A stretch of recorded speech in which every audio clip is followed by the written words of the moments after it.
So the previous dyno run, what it was just a dual plane intake manifold with a 770 Holley carburetor. It had a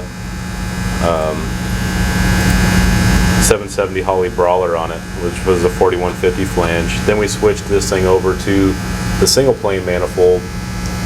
That's ported. Yeah, I did do some port work on it. It's a Weiland Team G single plane for an oval port, big block Chevrolet. And then this one, the new carburetor that we put on is a 1050 Dominator, done by CFM Specialties. We used to run it on a race car, and I figured we might as well do something silly and put it on a Suburban. Monster carburetor for a 496 with 781 heads. Yep. All iron beast. So we had an initial dyno run that was really good with the other carburetor. We had another run that was terrible with this carburetor, but we found out that the throttle was not opening all the way. Yeah. Maybe 2/3 of the way. So now we've fixed the throttle problem. This time we're going to go wide open throttle, and we should see some rock and roll action here. Yeah, this is what it used to do. It used to do 430 horsepower with the dual plane intake and 613 foot-pounds of torque.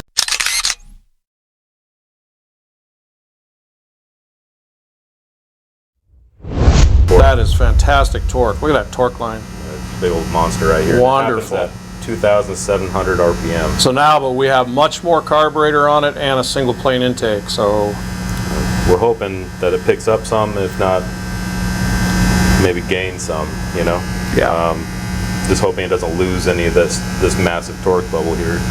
Look, this particular combo here. This is what we just did, but granted, like you said, that the throttle wasn't opening all the way, so we lost about 100 horsepower. Lost 100 horsepower, but that's what happens when you don't crack the throttle wide open.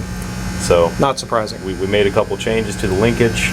We're going to see if maybe we can get this thing dialed in here a little bit better, and we're going to see if we can find our lost horsepower. So I'm going to go do another pull and see if this is a little more realistic. After that, we may do a jet change. Looks like it's a little bit on the rich side. I'm kind of shooting for about 12.8, 12.7. So we'll just have to see what it does when everything is all the way open. So I'll make a run with these jets, and then if it needs to be leaned out, do a jet change. Yep, absolutely. Looks like I might need a little bit of secondary squirter too. So we'll get to that after we do the jets. We're going to need to do at least 4 or 5 jet sizes, I would say. But on the primary side? Yep, on the front. So we'll probably be making that change. We'll do another pull on it just to make sure. And what jets are in the secondary?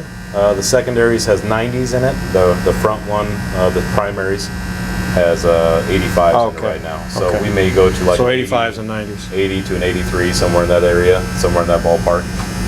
See what it likes. Okay, let's do it. Yep. Out of that classic Chevy in there. 496 cubic inches, 781 big valve ported heads with an 1050 CFM Dominator and a Team G single plane intake. Here we go. It's flooded. This is where it hit the exhaust. There you go. We were adjusting the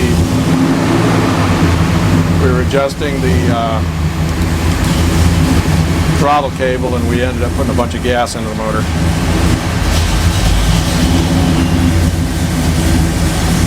Alrighty, and away we go.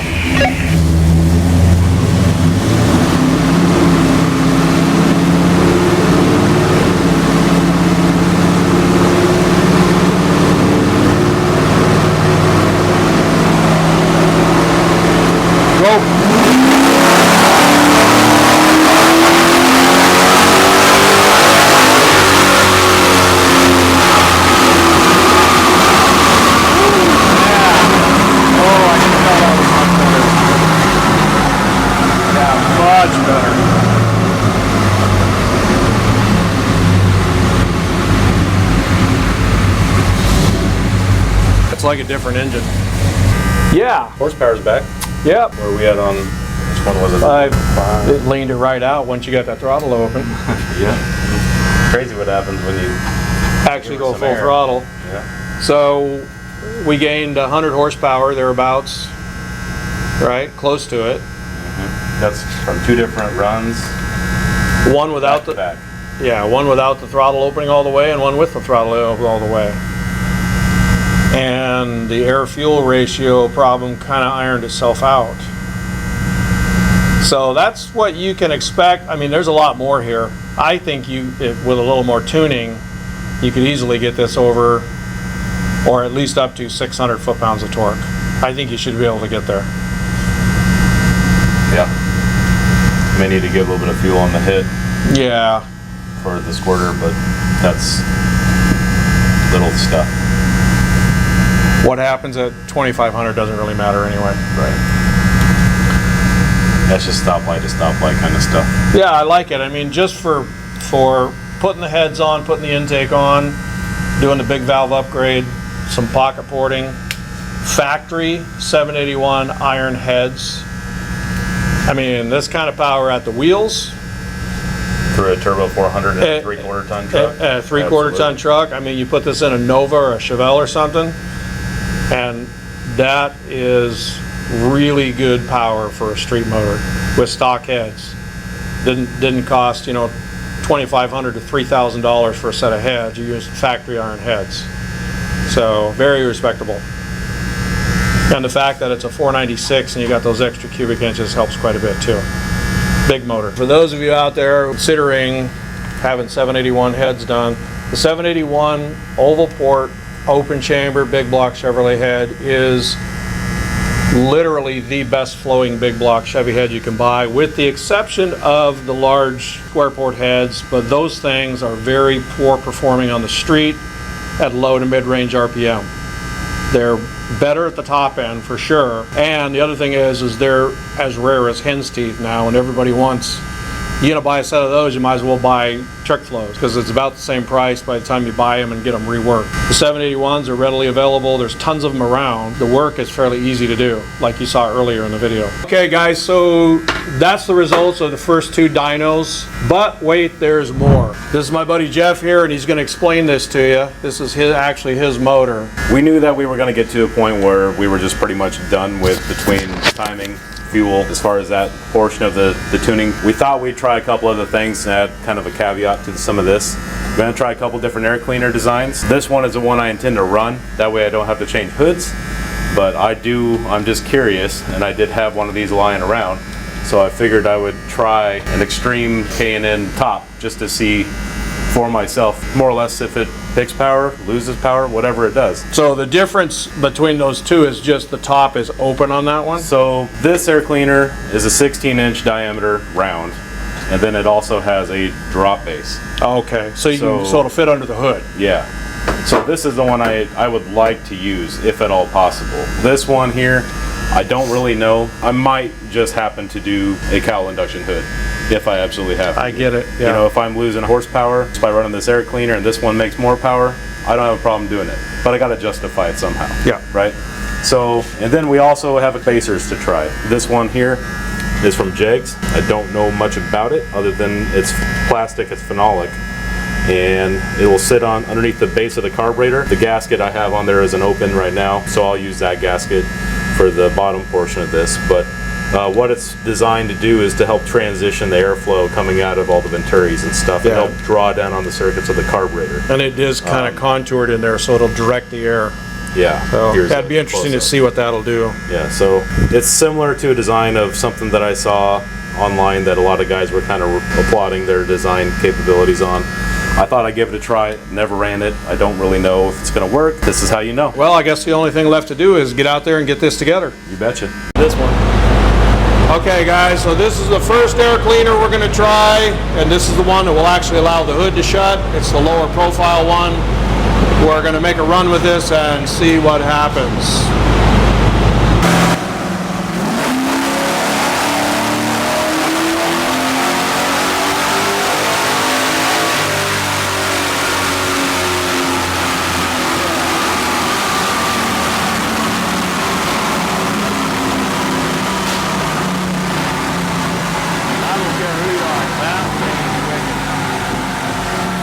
Oh, look at that, we picked up power. That's amazing that putting an air cleaner on makes such a difference. Restriction to flow creates a little more velocity. So we got 433 horsepower and we got 561 torque. So we picked up on both of them. That's really good.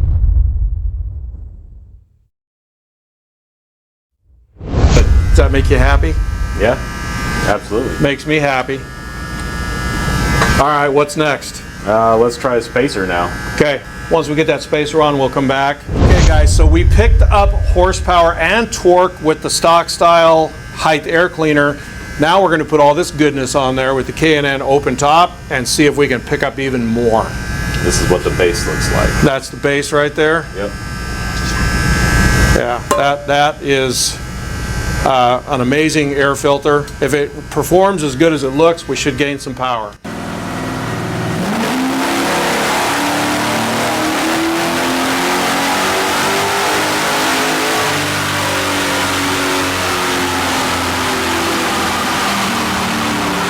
So with the K&N filter, we actually lost 3 horsepower. And boy, but did we ever gain torque. So we got 375 torque. So with no air filter, we had 558 torque. With the stock type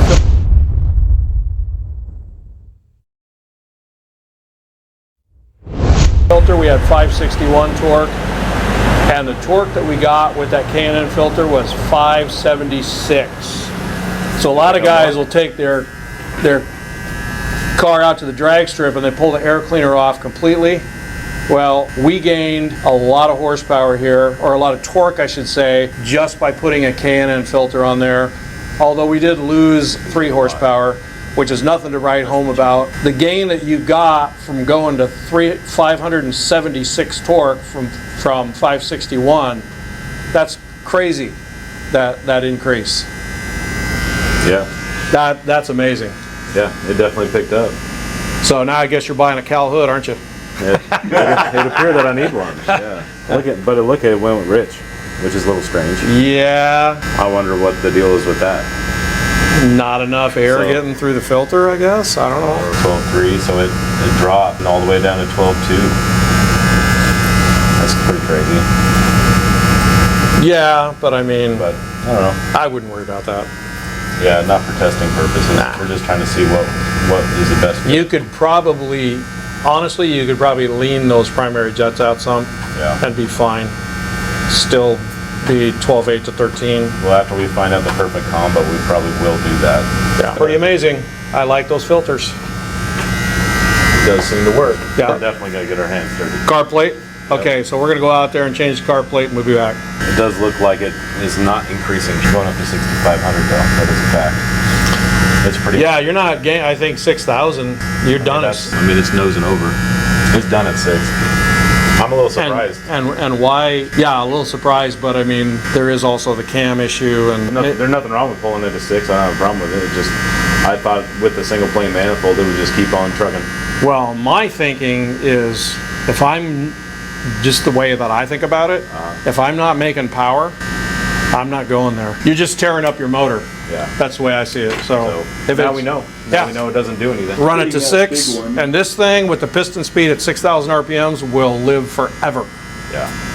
Because you're like 4,200 feet per minute at 6,000. You'll never blow that up. Not unless you run it out of oil or something, but certainly not from the RPMs.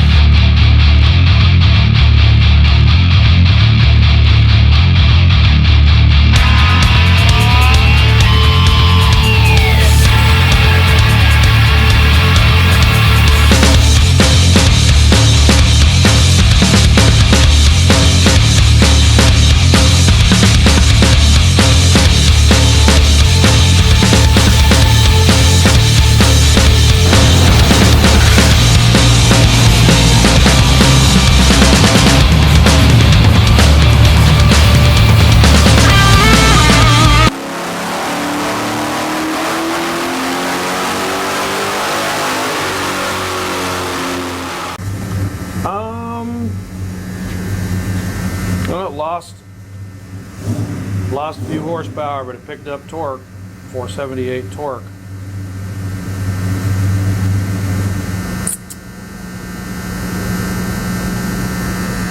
It's good. That's headed in the right direction. So, but I mean, the spacer didn't make a huge difference. We gained Lost 3 horsepower and gained 3 torque, so it's kind of a wash. 3 gained 3. Now put the K&N filter on and try it again. Yeah. We can put both filters on and see what it does. Okay. Because it did look like it picked up down here. See, like sub. Yeah. Yeah. Well, actually, it lost horsepower. Well, you started at a lower RPM this time too. Yeah. So it starting. I mean, you're higher. You got that little The bump up lower there RPM at here. 45. At the lower RPM, you're actually a little bit higher. That's what, 2,000? A little above 2,000. So you get another little bump right there, about 4,500. Yeah. Actually, it lost down sub. Lost there. Lost here. So this last one here was the K&N, as I recall. What is This one here, right? the 7276, Yeah. which would have been this one. So And this is your last one here, right? So the last base one, I believe, was 7273. So we should be comparing 7273 to this. That was the first one that we done, right? Yeah. Yeah. So that, it would have been the following one, actually. So 7274 versus this one.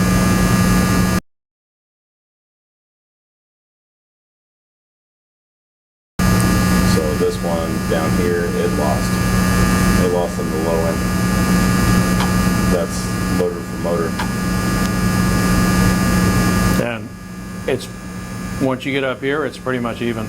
It made the AFR go dirty too. I don't know if that's has something to do with it, or if it's just more efficient at what it's doing. I don't know. But it did not seem to like that very much. It did make a little bit more torque, but granted we did start at just a hair earlier. Up here, it made more torque. Okay. Which is strange. This is the opposite of what I thought it would be. Yeah. Yep. Because bigger plenum area, I would have thought I don't know. more power, a little less torque, but I guess you just never know. At least it's not really losing. No, it's so close to being even. It's, I don't know. It's a brute. To me, I wouldn't even. So it's With honestly, these results, if I saw this, I'd be like, I don't need a plate. So the dual I want to close my hood. So the dual plane is rocking down low. You know, sub. What is that, about 4,500? Yeah, And honestly, that dual plane makes crazy torque. Down low. Yeah, it does. Absolutely. Like it's so just right here to right there is 536 to 610. Like, I mean, you're talking a lot. Like So- that is, And what you're gaining up here,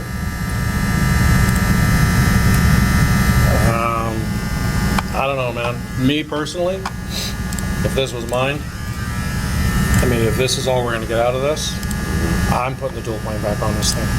yeah. That's just my opinion. But that's why you test this. You never know unless Yeah, you do I that. didn't know. So that's why we figured we'd try it.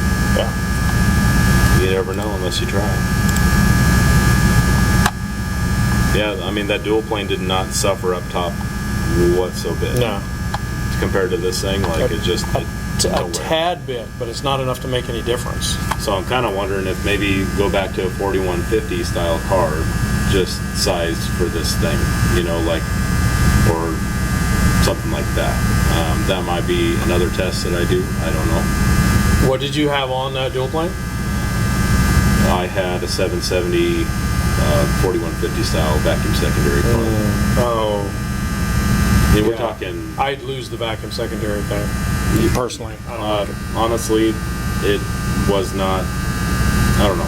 I picked it up. It was relatively inexpensive at the time. It was before I was trying to build this thing to a 496. It was still a 454 at the time, which would have been fine, Yeah. I think. But Especially with a mild cam. the level that this thing has gotten to at this point, like, I think it just makes sense. Yeah, dual plane with a better carburetor. I mean, honestly, the single plane with the other cam is mirrored. I could probably even find the old hole that I did with the smaller camshaft in it. Well, to me, I mean, this is what sells me right here. when I see this torque with the dual plane compared to what you're getting now, Yeah. that's all I would need to see, and I'd be like, no, it's coming off. Well, But now it's we cool know. to check it out and find out. There was, It's the only way you really know. I thought there was another one in there that was like. I mean, the numbers that you're getting with this single plane, I mean, all of this stuff is respectable. That's Yeah, crazy this is- power on the street. See, look, there's even 619. Yeah, 619, and that's with dual plane, right? That was with open header. So this is through the exhaust. 613 through the exhaust. 619 open caps. Pretty crazy. I wouldn't drive with the open caps though. It was a little noisy. It's a little. It was obnoxiously loud. So, but yeah, that's the kind of power it makes. So the exhaust on it isn't really restricting anything either. Like it's not holding anything back, I guess we'll put it that way.